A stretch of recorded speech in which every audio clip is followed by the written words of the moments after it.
Salut à tous, bienvenue dans cette nouvelle série rétro.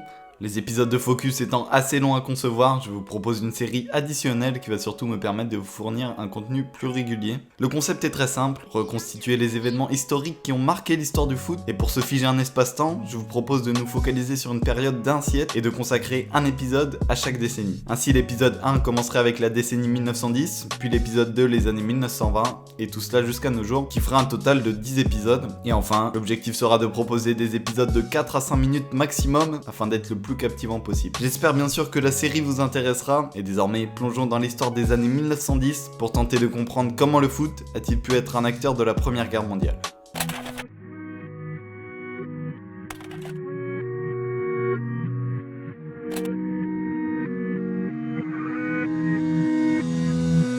Au début des années 1910, le football est encore loin d'être le sport populaire qu'il est aujourd'hui, mais sa pratique, elle, existe déjà depuis environ un demi-siècle. Le foot va surtout jouer un rôle à partir de la Première Guerre mondiale, donc en 1914, mais avant d'arriver à celle-ci, il y a une modification majeure du règlement en 1911 qui changera à jamais le rôle des gardiens de but.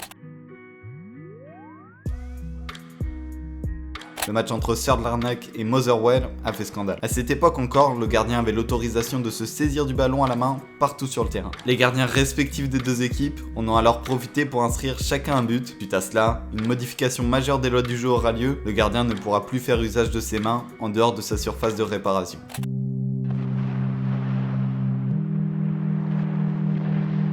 La Première Guerre mondiale a éclaté depuis un mois et demi désormais, et la bataille de la Marne vient de prendre fin le 12 septembre 1914. Cette bataille symbolique sonnera surtout le début de la guerre des tranchées, une guerre d'opposition où les combattants ne se dévoilent pas. Et cette forme de guerre, plus passive, contribue grandement à l'essor du football. En effet, pour combler l'ennui et le cafard, le football devient une pratique de plus en plus répandue chez les soldats. C'est d'abord un constat chez les soldats de Grande-Bretagne, terre de naissance du football, qui initie ensuite les autres troupes alliées, françaises, belges et italiennes. Plus incroyable encore, le football est également une activité importante dans les camps allemands de prisonniers. En effet, ces derniers sont autorisés à le pratiquer et leurs matchs de foot deviennent vite une grande attraction. Des tournois sont organisés et les prisonniers se préparent toute la semaine pour le match du dimanche qui se jouera au milieu de milliers de spectateurs. Le foot devient alors le divertissement phare des soldats, grâce auquel le temps de la guerre est suspendu durant 90 minutes.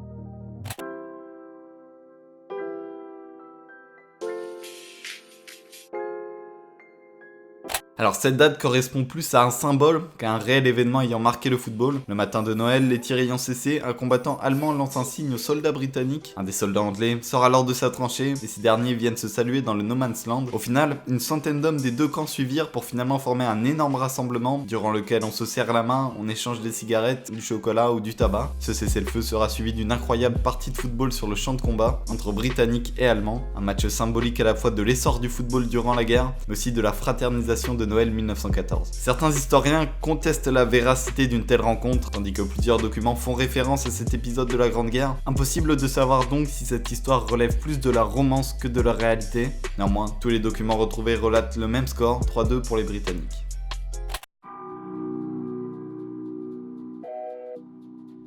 La première édition de la Coupe de France est créée en pleine période d'Union sacrée.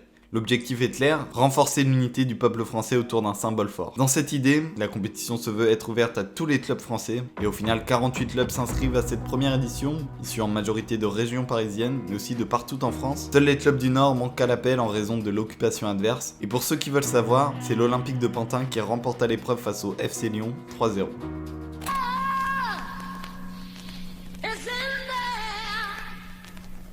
La capitulation de l'Allemagne marque la fin des combats de la Première Guerre mondiale. Des centaines de milliers de poilus reviennent alors au foyer familial, infectés du virus football qui s'est répandu sur les champs de bataille. La fin de la guerre entraîne alors une explosion du nombre de pratiquants et du nombre de clubs qui veulent continuer à s'adonner à leur passion malgré le cessez-le-feu. Pour contrôler les pratiques, la Fédération française du football association est fondée le 7 avril 1919. Le foot d'avant-guerre, réservé à une certaine élite sociale, a disparu.